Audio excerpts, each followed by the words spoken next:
একাদশ শ্রেণীর ছাত্রছাত্রীদের স্বাগত। তোমাদের যাদের ভূগোল সাবজেক্ট রয়েছে তাদের জন্য আজকের এই ভিডিও। তোমাদের ভূগোল পরীক্ষা সাধারণত 35 নম্বরের পরীক্ষা হবে। তোমাদের এই 35 নম্বর পরীক্ষায় ভালো নম্বরের জন্য যে সমস্ত প্রশ্ন পড়তেই হবে, আজকে সেই প্রশ্নগুলোই তোমাদের সাথে আলোচনা করব। এখানে যে প্রশ্নগুলো তোমাদের বলবো সেই সবই কিন্তু অধ্যায় ভিত্তিক প্রশ্ন। তোমরা যদি এই প্রশ্নগুলো বাড়িতে ভালো করে প্র্যাকটিস করো তাহলে আমি আশা রাখি তোমরা সেকেন্ড সেমিস্টারে কিন্তু ভালো নম্বর আনতে পারবে। ভিডিওটি দেখে তোমাদের মনে হতেই পারে যে সাজেশনটি হয়তো অনেক বড় হয়ে গেছে, কিন্তু কিছু করার নেই, যেহেতু সিলেবাসটা নতুন তাই এত প্রশ্ন তোমাদের জন্য সাজেশনে আনতে হয়েছে। তা তোমাদের বলবো সম্পূর্ণ প্রশ্ন যদি তোমরা কমপ্লিট করতে পারো, এখানে যে প্রশ্নগুলো তোমাদের সাথে আলোচনা করেছি তোমরা এর মধ্যে থেকে অবশ্যই কমন পাবে সেকেন্ড সেমিস্টারে। তা যে প্রশ্নগুলো তোমাদেরকে আলোচনা করেছি সেই প্রশ্নগুলোতে আসার আগে তোমাদের কাছে অনুরোধ, তোমরা যদি বিদ্যাঙ্গন ইউটিউব চ্যানেলে নতুন হয়ে থাকো তাহলে অবশ্যই চ্যানেলটিকে সাবস্ক্রাইব করে রাখো এবং পাশে থাকা নোটিফিকেশনে বেল আইকনটি অন করে রাখো এইরকম ধরনের নিত্য নতুন নোটস এবং সাজেশন সবার আগে পাওয়ার জন্য। তাহলে ভিডিওটি দেখার পর তোমরা কিন্তু অবশ্যই কিন্তু ভিডিওটিকে একটা লাইক করতে ভুলে যেও না, কেননা অনেকেই কিন্তু ভিডিও দেখে কিন্তু লাইক করতে তারা ভুলে যায়। তা তোমরা অবশ্যই একটি লাইক করে দিও। তাহলে দেখতে থাকো যে প্রশ্নগুলো তোমাদের সাথে আলোচনা করেছি। তাহলে দেখো, প্রথম অধ্যায় প্রাকৃতিক ভূগোলের ভিত্তিসমূহ। এই অধ্যায় থেকে 35 নম্বরের মধ্যে তোমাদের 15 নম্বর আসবে, যার মধ্যে 2 নম্বরে 2টি প্রশ্ন অর্থাৎ 4 নম্বর, 3 নম্বরে 2টি প্রশ্ন অর্থাৎ 6 নম্বর, 5 নম্বরের একটি প্রশ্ন অর্থাৎ 5 নম্বর। তোমাদের মোট 15 নম্বর আসবে এই অধ্যায় থেকে। এই অধ্যায় থেকে যে প্রশ্নগুলো তোমাদের পড়তে হচ্ছে ইউনিট করে তোমাদের ভাগ করে দেখিয়ে দিয়েছি। ইউনিট 1-এ যে প্রশ্নগুলো তোমাদের পড়তে হচ্ছে প্রতিটি প্রশ্নের মান 5। প্রথম প্রশ্ন, সমস্থিতি সম্পর্কে জন হেনরি প্ল্যাটের তত্ত্বটি চিত্রসহ আলোচনা করো। 2 নম্বর হচ্ছে এইরি প্রবর্তিত সমস্থিতি তত্ত্বটি ব্যাখ্যা করো, অথবা স্যার জর্জ বি এইরির সমস্থিতিবাদ তত্ত্বের মূল বক্তব্য আলোচনা করো। মান 5-এর মধ্যে প্রতিটি প্রশ্নের মান 3। মান 3-এর যে প্রশ্নগুলো তোমাদের পড়তে হবে, প্রথম প্রশ্ন, এইরি ও প্র্যাটের ধারণা তুলনামূলক আলোচনা করো। 2 নম্বর হচ্ছে এইরি প্রবর্তিত সমস্থিতি তত্ত্বের সমালোচনাগুলি সম্পর্কে আলোচনা করো। 3 নম্বর হচ্ছে প্র্যাট প্রদত্তিত সমস্থিতি তত্ত্বের গুরুত্ব এবং সমালোচনাগুলি উল্লেখ করো। 4 নম্বর হচ্ছে সিমাটোজনি বা সমস্থিতিক ভারসাম্য কাকে বলে, এর বৈশিষ্ট্যগুলি লেখো। 5 নম্বর, ভারতে জর্জ এভারেস্টের নেতৃত্বে অভিকর্ষজ অসঙ্গতি পর্যবেক্ষণ কিভাবে করা হয়েছিল তা লেখো। তারপরে হচ্ছে প্রতিটি প্রশ্নের মান 2। প্রথম প্রশ্ন, অভিকর্ষজ বিচ্যুতি কাকে বলে। 2 নম্বর হচ্ছে সমস্থিতির সংজ্ঞা দাও। 3 নম্বর হচ্ছে অভিকর্ষজ বিচ্যুতির কারণসমূহ উল্লেখ করো। 4 নম্বর, সমস্থিতিক অভিকর্ষজ বিচ্যুতি কাকে বলে। 5 নম্বর, প্রতিবিধান তলের সংজ্ঞা দাও। 6 নম্বর, সমস্থিতিক প্রতিস্থাপন বলতে কী বোঝো। 7 নম্বর, এইরি সমস্থিতি তত্ত্বের গুরুত্ব বা সফলতা আলোচনা করো। তারপরে দেখো ইউনিট 2, এই অধ্যায় থেকে যে প্রশ্নগুলো তোমাদের পড়তে হচ্ছে অন্তর্জাত প্রক্রিয়া সমূহ। মান 5-এর জন্য যে প্রশ্নগুলো তোমরা পড়বে, ভাঁজযুক্ত অঞ্চলে সৃষ্ট প্রধান ভূমিরূপগুলির সংক্ষিপ্ত বিবরণ দাও, অথবা দিয়ে ভূমিরূপের ওপর ভাঁজের প্রভাব আলোচনা করো। 2 নম্বর, ভাঁজ সৃষ্টির কারণগুলি আলোচনা করো, অথবা শিলাস্তরে ভাঁজ পড়ে কেন। 3 নম্বর, চিত্রসহ বিভিন্ন প্রকার ভাঁজের শ্রেণীবিভাগ করে আলোচনা করো, অথবা ভূ আন্দোলনের তীব্রতার ভিত্তিতে ভাঁজের শ্রেণীবিভাগ করো। 4 নম্বর, শিলাস্তরে ভাঁজ সৃষ্টির প্রক্রিয়া বা পদ্ধতিগুলি ব্যাখ্যা করো।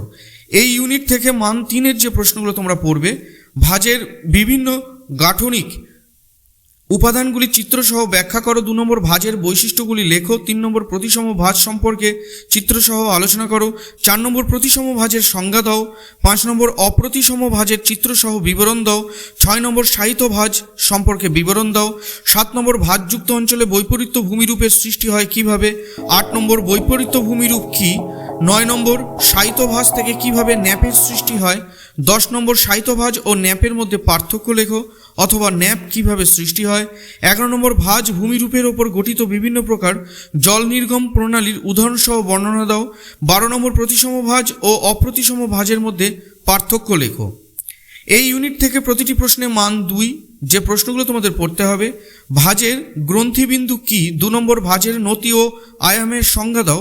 3 নম্বর প্রশ্ন, ঊর্ধ্বভঙ্গ ও অধোভঙ্গ কাকে বলে। ঊর্ধ্বভঙ্গ ধারা ও অধোভঙ্গ ধারা কাকে বলে। তারপরে হচ্ছে চুক্তি।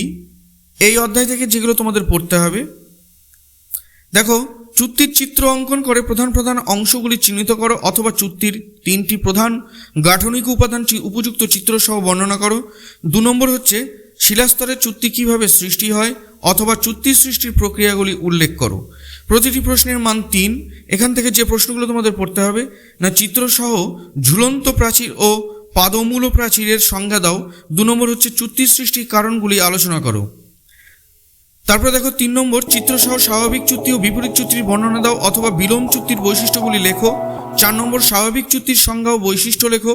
5 নম্বর, অনুলোম ও বিলোম চুক্তির তুলনা করো। 6 নম্বর, পার্থক্য লেখো হোস্ট ও স্তূপ পর্বত। 7 নম্বর, স্তূপ পর্বত ও গ্রস্ত উপত্যকার পার্থক্য কী।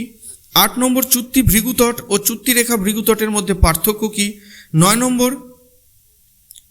অটকথন কি। 10 নম্বর, সোপান চুক্তির সৃষ্টি চিত্র সহকারে বর্ণনা করো। তারপরে আসছি প্রতিটি প্রশ্নের মান 2।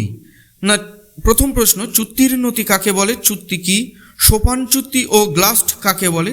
4 নম্বর, চুক্তিরেখা ভৃগু কাকে বলে। 5 নম্বর, হোর্স্ট ও গ্রাবেন কাকে বলে। 6 নম্বর, নতিস্খলন চুক্তি কাকে বলে। তারপরে বহির্জাত প্রক্রিয়া, এই অধ্যায় থেকে যে মান 5-এর প্রশ্নগুলো তোমাদের পড়তে হবে না, মৃত্তিকা গঠনে প্রভাব বিস্তারকারী কারণগুলি আলোচনা করো। 2 নম্বর হচ্ছে উন্নতার পার্থক্য অনুযায়ী বিভিন্ন প্রকার যান্ত্রিক আবহবিকারের বর্ণনা দাও। 3 নম্বর হচ্ছে মৃত্তিকার গঠনে প্রভাব বিস্তারকারী কারণগুলি আলোচনা করো অথবা মাটির সৃষ্টির সক্রিয় উপাদানগুলি আলোচনা করো অথবা মৃত্তিকার সৃষ্টিতে আদিশিলা ও জলবায়ুর প্রভাব বর্ণনা করো অথবা বৃষ্টিপাত ও তাপমাত্রার মৃত্তিকার সৃষ্টিতে কিভাবে প্রভাব বিস্তার করে। 4 নম্বর, মৃত্তিকার সৃষ্টিতে আদিশিলার ভূমিকা সংক্ষেপে আলোচনা করো। 5 নম্বর, মৃত্তিকা ক্ষয়ের কারণগুলি আলোচনা করো। 6 নম্বর, মৃত্তিকা সংরক্ষণের উপায়গুলি কি কি। তারপরে প্রতিটি প্রশ্নের মান 3। এখান থেকে যে প্রশ্নগুলো তোমাদের পড়তে হবে না, আবহবিকারের ফলে সৃষ্ট ভূমিরূপগুলি বর্ণনা দাও। 2 নম্বর হচ্ছে অ্যালুভিয়েশন ও ইলুভিয়েশনের বৈশিষ্ট্যগুলি আলোচনা করো অথবা অ্যালুভিয়েশন ও ইলুভিয়েশন কাকে বলে। 3 নম্বর, অ্যালুভিয়েশন ও ইলুভিয়েশনের পার্থক্য লেখো। 4 নম্বর, পোডোক্যাল ও পেটালফার মাটির পার্থক্য লেখো। 5 নম্বর, মাটির সৃষ্টি বিশেষ প্রক্রিয়াগুলি আলোচনা করো অথবা দিয়ে মৃত্তিকার সৃষ্টিতে ল্যাটারাইজেশন ও পডজলাইজেশন প্রক্রিয়া দুটি সংক্ষেপে চিত্রসহ আলোচনা করো। 6 নম্বর, ল্যাটেরাইট মাটির বৈশিষ্ট্যগুলি লেখো। 7 নম্বর, মৃত্তিকা সংরক্ষণে যে কোনো 6টি গুরুত্ব উল্লেখ করো। 8 নম্বর, মৃত্তিকার উদ্ভবে আবহবিকারের ভূমিকা আলোচনা করো। তারপরে মান 2-এর জন্য যে প্রশ্নগুলো তোমাদের পড়তে হবে না, মৃত্তিকা বিজ্ঞান বলতে কী বোঝো। 2 নম্বর, নগ্নিভবন বলতে কী বোঝো। 3 নম্বর, আবহবিকার কী। 4 নম্বর, টর কাকে বলে। 5 নম্বর, স্বল্পমোচন প্রক্রিয়া চিত্রসহ ব্যাখ্যা করো। 6 নম্বর, প্রস্তরচায়ী খণ্ডীকরণ প্রক্রিয়াটি চিত্রসহ ব্যাখ্যা করো। 7 নম্বর, রেগোলিথ কাকে বলে। 8 নম্বর, রেগোলিথ ও মৃত্তিকার সম্পর্ক কী। 9 নম্বর, হিউমিফিকেশন কাকে বলে। 10 নম্বর, ডুরিক্যাস্ট কীভাবে গঠিত হয় অথবা ডুরিক্রাস্ট কী। 11 নম্বর, মৃত্তিকা পরিলেখ কাকে বলে। 12 নম্বর, সোলাম বলতে কী বোঝো। 13 নম্বর, শারীরবৃত্তীয় শুষ্ক মৃত্তিকা বলতে কী বোঝো। 14 নম্বর, মালচিং কী। 15 নম্বর, মৃত্তিকা সংরক্ষণ বলতে কী বোঝো। 16 নম্বর, পডোক্যাল কী। 17 নম্বর, অপরিণত মাটি কী।